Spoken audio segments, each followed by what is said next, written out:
Thank you for choosing OECD Podcast. Welcome to OECD Podcasts. I'm Clara Young, and I'm here in the studio with Sophie Pedder, who is here at the OECD for a talk and a signing of her new book, Révolution Francaise, Emmanuel Macron and the Quest to Reinvent a Nation. Sophie is also the Paris bureau chief of The Economist, so thanks for coming in, Sophie. Thank you for inviting me. Your book tells the story of the current French president, Emmanuel Macron, and one of the many things you discuss is how smoothly he pushed through labor reform as soon as he came into power in 2017. But you wrote a sentence that was incredibly prescient. It would be premature to suggest that Macron has turned the page on theatrical conflict resolution in France. If there's one thing we can say about the ongoing Gilets Jaunes or Yellow Vests protests here in France is that they're theatrical.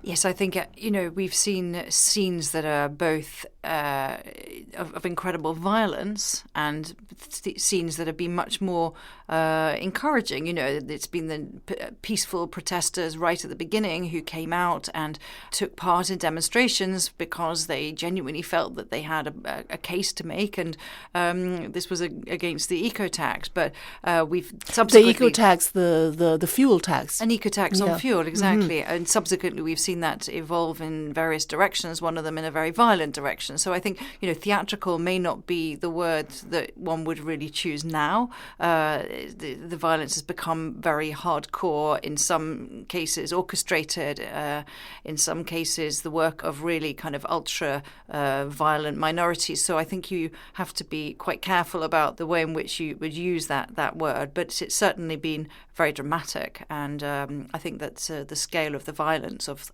the dramatic nature of the violence, has taken a lot of people really aback. It's been so dramatic that there have been similar or sympathy Gilets Jaunes protests in other countries like Belgium and the Netherlands, and most recently in the UK and even in Western Canada, where I'm from.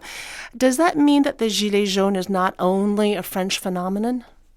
It's very interesting when you look at the nature of that protest. I mean, if you take apart the violent sort of side to it and you go back to the origins, the people that I spoke to, for example, on the roundabouts in places like Normandy in November 2018, this was very much a protest by a demographic that is working. This is not unemployed. This is not people at the very extreme end of the income scale. These are people who do have jobs, who get up early, who are driving long distances, who felt that their budgets were really being squeezed by the rise in the fuel tax.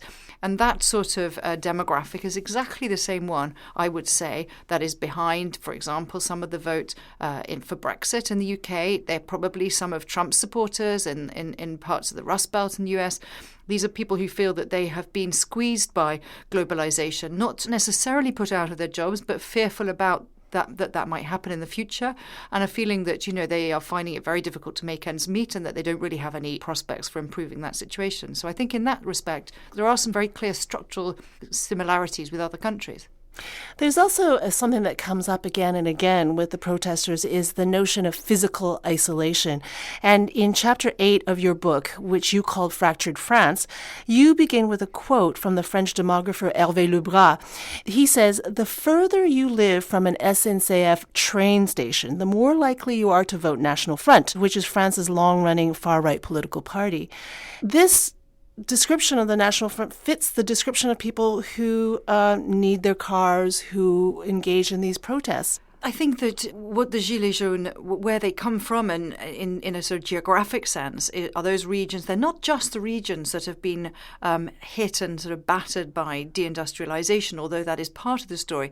They are the regions that are, they're far from the big cities. So you're not talking about these thriving metropolitan areas where all the creative industries exist in France, that have really seen a kind of embrace of tech and where job creation is very strong. These are sort of semi-rural, semi-urban. They're not farmers, but they live in those sort of semi-rural areas which are very poorly served by public transport, such as the trains, that they've probably lost doctors and doctor surgeries. They've probably lost the pharmacy. Maybe the baker has closed down, that they feel that there's a sort of the fabric of social life has sort of been emptied out.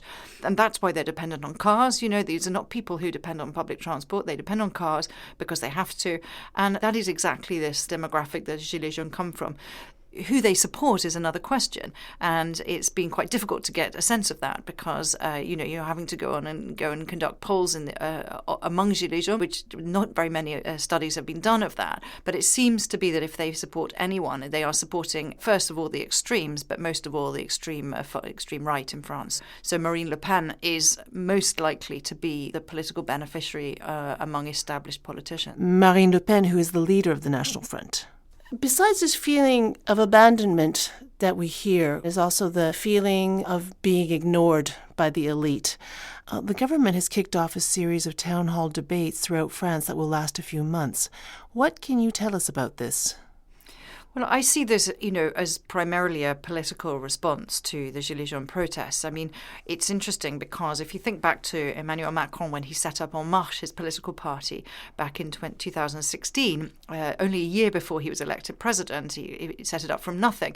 One of the things he did right at the beginning was go out and talk to people. So he sent out all his sort of helpers or supporters, people who wanted to help him create this party, onto the ground to ask people, what's wrong with France? What's wrong with politicians? What should we be doing more of? So it was in their DNA, this idea of consulting, of asking people. In the DNA of the party. Before the election. Once he was in power, that element seemed to have got lost. There's no more consultation seemed to take place. It was all about implementing the program. And I think what Macron is trying to do is to reconnect with that original culture behind En Marche and to show that he's not just the sort of haughty, almost monarch-like president who sits on high, but he's actually listening to people. So it is a political exercise. It's going to involve consultations in town halls. It's going to involve online forums where you can make comments, come up with ideas. You can send them by letter if you want to and put a stamp on your envelope, or you can go, there will be in shopping centres and in railway stations, there'll be stands where you can go and express your ideas. I mean, the great difficulty with this debate is at the end of it, what do you do with all of this? It's great to ask everybody what they think. You're going to end up with millions of answers. Many of them will be contradictory or conflicting, and they will involve choices. So the great skill is and challenge really for the government and for the president at the end of this exercise is to find some way of showing that you have taken it seriously in a way that doesn't, undermine your capacity for political action. Much of the questions or the issues that will be brought up probably will be around jobs. The geographer whom you quote in your book, Christophe Guilly, he said in an interview about the Gilets Jaunes, for the first time, workers no longer live where employment is created. This has given rise to a social and cultural shock. Now, about that, the OECD has a surprising statistic about unemployment and global trade, and that is 10% of regions in OECD countries that shifted their economy towards goods and services that aren't internationally tradable lost the most jobs after the 2008 crisis, like 2.9% annually. So maybe we should be creating more globally tradable service jobs, like data processing and marketing. These kinds of jobs drove growth by an average of 2.5% a year in economically strong European regions between 2000 and 2013. What have you observed? I mean, this is the challenge, isn't it, is what sort of jobs are going to be created in these areas. And I think it's important to go back to this original question of what is the demographic behind the Gilets Jaunes and what is really the complaint.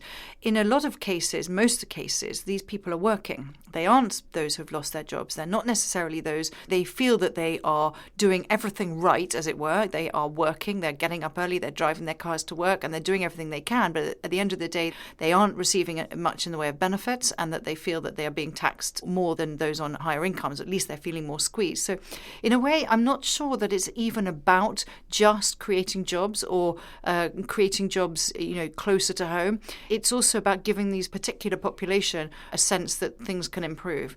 And it's maybe about prospects and about mobility.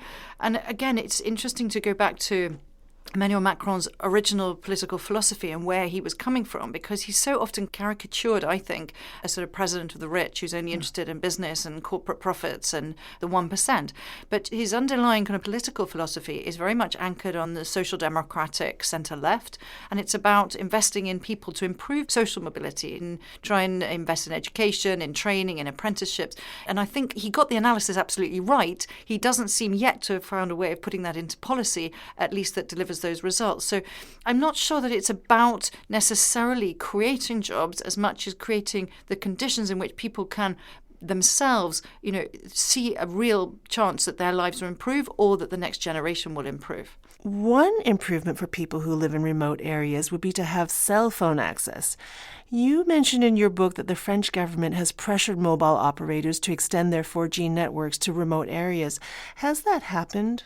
It is happening, and it's one of the things that En Marche and Emmanuel Macron identified as precisely the sort of issue that they needed to address if they were going to reduce that sense of isolation in these areas. I mean, they were, I think, quite lucid in their analysis of what I've called fractured France in my book. And I think that, if you go back and you read some of the speeches that Macron made during the campaign, he was quite aware of this divide and of the issues. And in fact, he made, as a junior minister, one of his closest advisors, a junior minister for what he called territorial cohesion. And that was precisely to get him to work on some of these issues about putting public services back into these sort of second-tier towns or rural areas.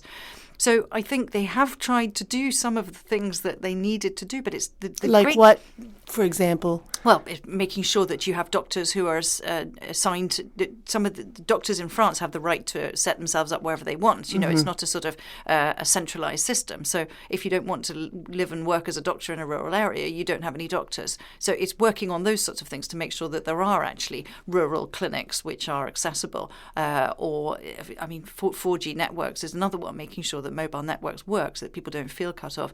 But I think the difficulty is that public policy is very thin when it comes to addressing these issues. Not every town can have a services industry or a call center, and arguably that may not be what's the best sort of solution for some of these people either, for the sort of skill set that they have. So it's a challenging question, and not just for France. How to address those who feel that they are in sort of abandoned territories, left behind, and no longer the central concern of the political class is a question for all Western democracies. Thank you very much, Sophie. And congratulations again on your book, Révolution Francaise, Emmanuel Macron and the Quest to Reinvent a Nation. It's a real primer for anyone who wants to get an in-depth understanding of the wheels that are turning in France right now. And thank you all for listening to OECD Podcasts. I'm Clara Young. To find out more about the OECD's work on regional development, why not go on OECD's iLibrary and type in productivity and jobs in a globalized world? And if you want to listen to our other podcasts, check out OECD Podcasts on iTunes, Spotify, Google Play, and SoundCloud/OECD.